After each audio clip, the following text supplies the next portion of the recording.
Շանթի եթերը շարունակում է հեռանկարը։ Այս շրջանում ամենաքննարկվող թեմաներից մեկը շարունակում է մնալ իշխանության եւ կաթողիկոսի միջև օրեցօր աճող լարվածությունը։ Իշխանությունը պնդում է, որ կաթողիկոսը հեռանալու է եւ այլ տարբերակ չկա։ Հակառակն են պնդում կաթողիկոսի աջակիցները, մեղադրելով իշխանությանը եկեղեցու ներքին գործերին խառնվելու մեջ։ Այս փոխադարձ մեղադրանքների ֆոնին Հայաստանի վարչապետը ներկայացրել է կաթողիկոսին հեռացնելուց հետո սպասվող գործողությունների հաջորդականությունը։ Թեմային անդրադառնալու ենք Ազգային ժողովի քաղաքացիական պայմանագիր խմբակցության անդամ Վահագն Ալեքսանյանի հետ զրույցում։ Պարոն Ալեքսանյան, նախ շնորհակալություն մեր հրավերն ընդունելու համար։ Ձեզ ևս շնորհակալություն։ Կաթողիկոսին դեռևս չհեռացրած իշխանություններն արդեն ներկայացնում են այն գործողությունների հաջորդականությունը, թե ինչ է սպասվում, երբ կաթողիկոսը հեռանա։ Իհարկե այդ ճանապարհային քարտեզին դեռ կանդրադառնանք։ Մինչ այդ դուք եւ նաեւ ձեր գործընկերները տևական ժամանակ այսպես վստահորեն պնդում եք, որ ժամերի հարց է կաթողիկոսի հեռանալը։ Բայց պարոն Ալեքսանյան, մենք տեսնում ենք, որ դեռևս կաթողիկոս է Գարեգին Բ-ն, մայրաթոռում նա է։ Եթե կա այդ վստահությունն, ապա ինչն է խանգարում կամ ինչն է դանդաղեցնում այդ գործընթացը։ Նախ շնորհակալ եմ հրավերի համար ու թույլ տվեք ասել, որ Գարեգին Բ անունով եկեղեցական մեր եկեղեցում հիմա չկա։ Մայրաթոռում, այո, գտնվում է անձ, որը ունի Կտրիչ Ներսիսյան անուն ազգանունը, որը կարգալույծ է, ու կարգալույծ է այն բանի բերումով, որ խախտել է իր կուսակրոնության ուխտը, ունի առնվազն 1 զավակ եւ դրանով իսկ չի կարող համարվել կաթողիկոս, որովհետեւ չի կարող ամենայն հայոց կաթողիկոսը լինել մարդ, ով Աստծուն տված իր ուխտը դրժել է փաստացի։ Չի կարող լինել մի մարդ, ով փաստացի հովանավորում է մեկ ուրիշ ուխտադրուժ arczepiskopos-ի, որը ոչ միայն ուխտադրուժ է, այլև այդ ուխտադրժությանն էլ էլի մակարդակներ կան, որպես այդպեսին, այնպեսի մի մակարդակի ուխտադրուժ է, որ սրբապղծություն է բերել մեր եկեղեցի, սիրային ու ռոմանտիկ կապ մեջ է մտել իր քեռականոջ հետ։ Այդ ամեն ինչը ուղիղ փաստվող, ուղիղ փաստված եւ իմ համար որպես հայ հավատացյալ, հայ տղամարդ, այդ ամեն ինչը իմ համար պղծություն է, ու ես չեմ կարող դրան ուղղակի անտարբեր հայացքով նայել, ասել հա դե ինչ է եղել, որ այդպես չի լինում, դա պղծություն է եւ այդ պղծությունը պետքա վերացվի մեր եկեղեցուց։ Այդ դեպքում ինչու է դանդաղում կամ ուշանում նրան հեռացնելու գործընթացը, եթե կա այդ վստահությունը, որ նրան ժամերի հարց է մնացել։ Ես չեմ կարծում, որ ուշանում է, հակառակը արդեն բոլոր նախադրյալները կան, որ հակառակը նույնիսկ շատ ավելի արագընթաց տեմպերով ընթանում, քան ընդդիմադիրները, քան մյուս գործակալական ցանցի անդամները կարող էին պատկերացնել անգամ, որովհետև փաստացի նրանք հույս ունեին Կտրիչ Ներսիսյանի գլխավորությամբ, որ եկեղեցում կգումարեն եպիսկոպոսած ժողով ու դրա ընթացքում կդատապարտեն այս 10 arczepiskopos-ներին, ովքեր բացահայտ դուրս են եկել պղծության դեմ, բայց այդ ժողովը սկզբից չէին կարողանում գումարել, այսինքն ի սկզբանե չէր ստացվում հավաքել բավարար թվով եպիսկոպոսներ, հետո էլ ինչ-որ պահից երևույթին հասկացան, որ եթե գումարեն այդ ժողովի վերջնարդյունքում կարող Կտրիչ Ներսիսյանը ուղղակի հեռացվի վեհարանից։ Ու դրա համար չհարավերեցին այդ եպիսկոպոսած ժողովը ու դրան էր միտված նաև այսօր 10 arczepiskopos-ների հայտարարությունը հենց այս թեմայի մասին, որ բա ինչի չհրավիրեցիք։ Իսկ իշխանությունները իր արչև խնդիր դրել է, ինչպես պնդում են նաև ձեր ընդդիմախոսները, որ մինչև ընտրություններ, այսպես ամենավերջին կետ ընտրություններն են պետք է հեռացված լինի կաթողիկոսը։ Ես ընտրությունների հետ չեմ կապում ընդհանրապես հայ առաքելական եկեղեցու բարենորոգումը, որովհետև դրանք իրարից անկախ խորակարգեր են։ Մեկը մյուսի հետ կարելի է ասել կապ չունեցող ընտրություն լինի, չլինի, ընտրությունը այսօր լինի, ընտրությունը վաղը լինի, մեր սրբության սրբոցը, մեր հայ առաքելական եկեղեցին պետք է մաքրվի սրբապիղծներից։ Պարոն Ալեքսանյան, եթե եկեղեցին ինքնավար կառույց է, ինչու է կառավարությունը հրապարակային ձևով ներկայացնում ճանապարհային քարտեզ եկեղեցու ներքին ռեֆորմների համար։ Ձեր ընդդիմախոսները նման մոտեցումը համարում են ինստիտուցիոնալ միջամտություն եկեղեցու գործերին։ Դա կառավարությունը չի ներկայացնում, չկա կառավարության նման որոշում, որ նման իշխանությունը, որը ձևավորել է իշխանության անդամ, այո, կառավարության ղեկավար, Հայաստանի Հանրապետության ղեկավար Նիկոլ Փաշինյանով հանդիսանում է հայ առաքելական եկեղեցու հավատավոր հետևորդ։ Նա դա չի ներկայացնում որպես կառավարության ղեկավար։ Բայց փաստացի կառավարության ղեկավարը վարչապետն է Նիկոլ Փաշինյանը եւ նրա ցանկացած գործողություն ընկալվում է որպես կառավարություն Դա անկալման խնդիրն է, ոչ թե իր խնդիրը, բայց սա մի կողմ դրած ներողություն, մեզ ասում էին ինչի եք խառնվում ներքին գործերին, ճիշտ է։ Հիմա էլ են ասում։ Շատ լավ, հիմա էլ են ասում։ Ինչ որ պահի հայ առաքելական եկեղեցու 10 arczepiskoposներ հայտարարություն տարածեցին։ Այդ 10 arczepiskoposները այդ ներքին մասից են, չէ՞, եկեղեցին ասում են ներքին գործերին, այդ ներքին գործերի մասը։ Բայց ասում քանիսից 10-ը։ Չէ, մի վարքյան։ Նախ այդ հարցը ինչի են տալիս։ Այդ իրանց գործն է։ Եթե մեզ ասում են դուք ինչի եք խառնվում ներքին գործերին, այդ դեպքում իրանք է պետքա չխառնվեն այս 10 arczepiskoposների հայտարարությանը եւ մնացած գործերին։ Բայց ինչի են այդ մարդկանց նկատմամբ մի հատ ատելության արշավ կազմակերպում, մի հատ հայհոյանքի արշավ կազմակերպում, մի հատ քննադատում, չգիտեմ, ընդդիմադիր 100,000-ավոր այդ fake ու կիսա fake լրատվականներով ու մնացածով ատելության արշավներ կազմակերպում այս մարդկանց դեմ, բայց ինչի են խառնվում եկեղեցու ներքին գործերին։ Իրանք չեն ասում, որ չի կարելի խառնվել եկեղեցու գործերին։ Իրանք ասում են եկեղեցու գործերին չի կարելի խառնվել, եթե դու A գործակալ չես եւ B չես տանում այն նարատիվները, որոնք որ իրանք ձեռնտու է։ Ես էլ ասում եմ, դա իրանք որոշելիքը չի։ Նախ այդ ներքին գործերի մեջ են բոլոր հավատացյալները, հայ առաքելական եկեղեցու բոլոր հավատավորները այդ ներքին գործերին խառնվելու իրավունք ունեն, որովհետեւ դա իրանք ներքին գործերն է։ Եկեղեցին դա նախ եւ առաջ հավատավոր ժողովուրդն է։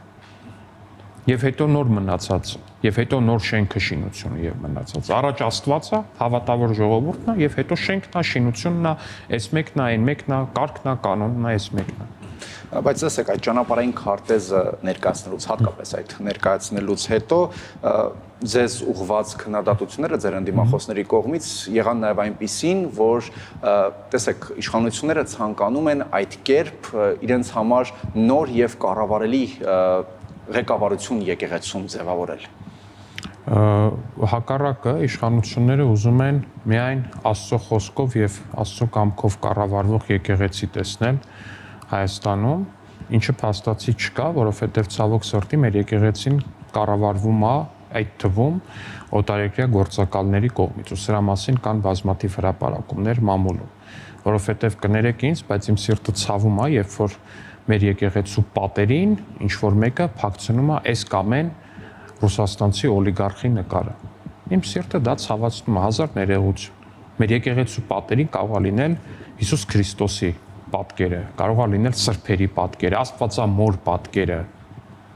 բայց ոչ օլիգարխների պատկերը։ Հազար ներողություն, մեր եկեղեցիները դրա համար չեն կառուցված։ Մեր հավատքը դրա մասին չի։ Ենթադրենք նույնիսկ հազար ներողություն, ենթադրենք նույնիսկ ինչ-որ մեկին համարում են անարդարացի հետապնդվող եւ այլն եւ այլն։ Բայց այսքան տարվա մեջ մի աղքատ մարդ չեն համարել անարդարացի հետապնդվող։ Երբևէ տեսել եք ինչ-որ մի աղքատ մարդու նկար փակցնեն մայրաթոռի ներսում կամ եկեղեցու պատին։ Բայց ինչի այսքան ժամանակ այդ բանը չեն արել, որովհետեւ իրանք չունեն Աստված։ Իրանք չեն պաշտում այն Աստծուն, որին պաշտում են քրիստոնյաները։ Իրանք պաշտում են փողին, իրանք Աստվածը փողն է։ Բայց մյուս կողմից նաև հարց է առաջանում եւ հարց են տալիս ձեզ, ասում են այդ դեպքում, եթե դուք ժխտում եք, որ իշխանությունը ցանկանում է կառավարելի ղեկավարություն ունենալ եկեղեցում եւ այլն, այդ դեպքում ինչու պետք է իշխանությունը կամ ձեր ասած հավատավոր ժողովուրդը իդեմս իշխանության այս դեպքում նաև պետք է որոշի թե բարեվարկության ինչ կանոնագրքով պետք է առաջնորդվի եկեղեցին։ Բայց ոչ մեկ չի ասում, որ դա իշխանությունը պետք է որոշի։ Դա եկեղեցին, դա եկեղեցու համապատասխան մարմինը ենթադրում եմ եպիսկոպոսած ժողովը պիտի որոշի։ Բայց կառավարությունն այնտեղ խոսում է կանոնագրքի նախագծի մշակման աշխատանքներին խորհրդատվական աջակցություն ցուցաբերելու մասին։ Եթե դրա կարիքը գտնեն եկեղեցական այրերը, եթե դրա կարիքը գտնեն, այդ աջակցությունը կառավարությունը այո պատրաստ է տրամադրել, որտեղ նախ մենք վերջերս մեր կուսակցության էթիկայի կանոնագիրքն ենք կազմել ու ասեմ ձեզ այդ առհասարակ կանոնագիրք կազմելը ինքը հեշտ process չի ու դա ձեր քաղաքական մարմինն է ամեն դեպքում համաձայն եմ, բայց ցանկացած պարագայում կանոնագիրք կազմելը հեշտ process չի, եթե գտնեն որ կարիք ունեն աջակցության, կառավարությունը պատրաստ է աջակցությունը տրամադրել, եթե գտնեն չունեն աջակցության կարիք, բնականաբար չի տրամադրվի աջակցություն։ Այդ դեպքում դա թույլ չի տալիս կառավարությանը ազդեցություն ունենալ եկեղեցական օրենսդրական գործընթացի վրա։ Իսկ եկեղեցին էլ ունի իր ներքին, եթե այսպես համարենք օրենսդրությունը, եթե կառավարությունը խորհրդատվություն է ցույց տալիս, ստացվում է, որ կառավարությունը ամեն դեպքում նաև այսպես խառնվում է եկեղեցու գործերին եւ առաջարկում է ինչ օրենսդրություն կարող է գործել ինչպես եւ այլն եւ այլն։ Եթե ես նախ այս բանը դիսկուրսը, որը առաջ է քաշվում մեր ընդդիմադիր գործընկերների կողմից, ես որքան հասկանում դուք նրանց նարատիվներն եք ներկայացնում ու բնական է որ այդպես է պետք անեք, որ պատասխանները ստանաք, ես նախ չեմ հասկանում այս հակադրությունը, որ փորձում են ստեղծել հայ առաքելական եկեղեցու ու Հայաստանի Հանրապետության կառավարության միջև։ Այսինքն այնպիսի տպավորություն է, որ խոսեն, չգիտեմ էլի, այսինքն իրար հակադիր բաների մասին ոնց որ խոսան։ Ու սա զարմանալի չի, որովհետև նրանք փորձում են հայ առաքելական եկեղեցուց ստանալ մի մարմին, որը հակոտնյա է Հայաստանի Հանրապետությանը, որը հակոտնյա է Հայաստանի պետականությանը։ Մենք հակառակն ենք ասում։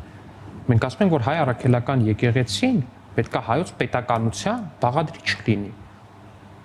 Չի կարող հակոտնյա լինել հայ առաքելական եկեղեցին հայկական պետականությանը։ Չի կարող նման բան լինել։ Իրանց ներկայացրած ու իրանց առաջ քաշած դիսկուրսը նրա մասին է, որ հայ առաքելական եկեղեցին պետք է հակոտնյա լինի պետականությանը, պետք է հակադրվի պետականությանը։ Նրանք միասին աշխատել չեն կարող, պետությունը չի կարող աշխատել եկեղեցու հետ, եկեղեցին չի կարող աշխատել պետության հետ։ Եվ դրանով եք բացատրում նաև վարչապետի առաջարկած օրներգ հնչի պատարակից առաջ դրոշի ներկայություն։ Այո, ես անկեղծ ասած ապշած եմ այն արձագանքներից, որը տեսել եմ։ Դրա շուրջ եւս քննարկումներ եւ ինչ-որ ցանկացած մի տեղ Հայաստանի Հանրապետության տարածքում առաջարկել հնչեցնել Հայաստանի Հանրապետության հիմնը։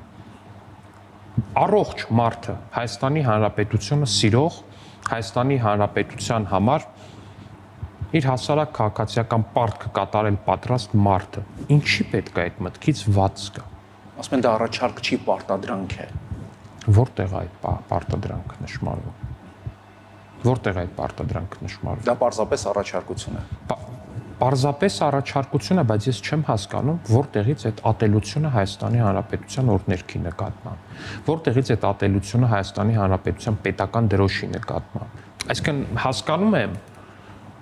ու բոլորս ենք հասկանում, ինձ թվում է մեր բոլոր հեռուստադիտողներն են հիմա հասկանում, թե ինչի մասին է խոսքը։ Որ խոսքը ինձ նրա մասն է, որ այս մարդկանց վերջնական նպատակը Հայաստանի Հանրապետության չլինելն է։ Եվ եկեղեցին այդ չլինելը ստանալու մեջ իրանք դիտարկել են որպես գործիք։ Այս ուխտադրուժ, սրբապիղծ որոշ հոգևորականների իրանք դիտարկել են որպես գործիք այդ պետության չգոյությունը ստանալու մեջ։ Իսկ մենք էլ ասում ենք հակառակը։ Հայ առաքելական եկեղեցին պիտի լինի հայոց պետականության, Հայաստանի Հանրապետության ամրացնող, կայունացնող, այդ պետականությունը ամրապնդող գործոններից մեկը եւ շատ կարեւոր գործոններից մեկը։ Մեր ասածը դա է։ Ու հենց դրա համար է, որ եկեղեցու մուտքի մոտ Հայաստանի Հանրապետության դրոշի ինչ որ մեկին պետքա խանգարի։ Իրոք։ Պարոն Ալեքսանյան, իդեպ ես համացանցում այսպիսի գրառումներ, հրապարակումներ տեսա, որ հիմա էլ մեղադրում են, ասում են, որ տեսեք քնչական մարմինները փորձում են ճնշել, օրինակ Արշակ Սրբազանի հարազատներին, նրա շուրջ ստեղծված իրավիճակն արդեն քաղաքականացվում է եւ այլն եւ այլն։ Փորձում են ամեն գնով ճնշում գործադրել դրանց վրա։ Ձեր պատասխանը մասին է խոսքը։ Ես չգիտեմ ինչ ճնշման մասին է խոսքը, անկեղծ ասած ես գիտեմ, որ Արշակ կամ նույնիսկ Սամվել Խաչատրյանը ինքը առնվազն հայ առաքելական եկեղեցում տեղ չունի։ Ես չեմ պատկերացնում, որ ինքը պիտի լինի հայ առաքելական եկեղեցու arczepiskopos ու հավատացյալներն էլ պետք է իր աչքը համբուրեն։ Ես այդ process-ը լավ չեմ պատկերացնում։ Ամփոփելով այս թեման, ազգային ժողովի նախագահը Գյումրիում հայտարարեց, թե հաջորդ պատարագը պետք է մայրաթոռում տեղի ունենա։ Դուք ինչ եք կարծում եւ արդյոք պատարագին կմասնակցեք, հաջորդը դա կլինի, եթե մայրաթոռում կազմակերպվի։ Բնականաբար կմասնակցենք իհարկե, բայց պարոն Սիմոնյանը նշեց նաև, որ դա իր կարծիքն է, ես չեմ կարող ասել կոնկրետ որտեղ պիտի տեղի ունենա, բայց ակնհայտ է, որ մի պատարագ էլ պետք է ինչ-որ պահի տեղի ունենա մայրաթոռում։ Գալով արտաքին եւ ներքին քաղաքականությանը վերաբերող հարցերին, Ադրբեջանի նախագահի ամեն հայտարարությունից հետո հանդիմությունն ասում է, սա է ձեր վերահսկողությունը։ Իսկ վերջին հայտարարությունը Ադրբեջանի նախագահի Այսպիսի հայտարարություններ իր խոսքով Հայաստանում ադրբեջանական մշակութային ժառանգության վերականգնման ու պաշտպանության փախստականների Հայաստան վերադառնալու իրավունքը պետք է գոյություն ունենա եւ պետք է ակտիվորեն քննարկվի դա, ասում են, սա խաղաղության խոսույթ է։ Խաղաղության խոսույթը չգիտեմ, բայց որ ասում են ուր է խաղաղությունը, ես կարող եմ ասել, որ այդ խաղաղությունը արդեն 17-18 ամիս է մեր սահմաններին է, որտեղ Փառք Աստծո ոչ մի զոհ չենք ունեցել 17-18 ամիս։ Թող այդ ասողները իրանց կառավարման են, որ սիրում են, չէ, Քոչարյանը, Սարգսյանը ասեն, մեր տարիներն էին իրական խաղաղության տարիները, թող ցույց տան տենց 17-18 ամիս, որ մեր սահմանին զոհ չի եղել ուղղակի։ Հիմա 17-18 ամիսա նորից եմ ասում, Փառք Աստծո, մենք զոհ չենք ունեցել մեր սահմաններին։ Այդտեղ է խաղաղությունը։ Խաղաղությունը այնտեղ է, որ Ադրբեջանի տարածքով Հայաստան ծորենամատակ է արվում։ Ու էլի մի շարք տնտեսական երևույթներում է խաղաղությունը։ Իսկ այս խոսույթի մասով մեր դիրքորոշումը շատ հստակ է, այդ վերադարձի կամ Ադրբեջանի տարածք, Հայաստանի տարածք այդ վերադարձի կամ ճակերտավոր վերադարձի մասին խոսույթները որպես այդպեսին դրանք խաղաղության տրամաբանության մեջ չեն, այո, դրանք իրենց մեջ լրջագույն վտանգներ են պարունակում կոնֆլիկտի վերսկսման։ Ու մենք որպես այս խաղաղությանը նոր հասած երկու պետություն Հայաստանը եւ Ադրբեջանը պետքա զերծ մնա այդպիսի լրացուցիչ թրիգերների ստեղծումից, որոնք կարող է տորպեդահարեն խաղաղությունը։ Մեր ընկալումը այդպիսին է, առնվազն ու մեր պատասխանը շատ հստակ է։ Իսկ այն, որ ընդդիմությունը փորձում է ամեն կերպ շահարկել Ադրբեջանի նախագահի այս խոսքը, այն խոսքը, այն մի խոսքը, այն մի խոսքը, ես մի քանի անգամ սրա մասին ասել եմ, ասում եմ, առաջարկում եմ, որ մի հատ հավաքվեն ու պատասխանեն Իլհամ Ալիևի այն խոսքին, որտեղ վերջինս պնդել է, որ Սերժ Սարգսյանը իրեն խոստացել էր, որ կհանձնի 7 շրջանները, սակայն հետ գնաց Հայաստան եւ Հայաստանի ներսում կազմակերպեց տերակտ։ Խոսքը ՊՊՑ գնդի գրավման մասին է։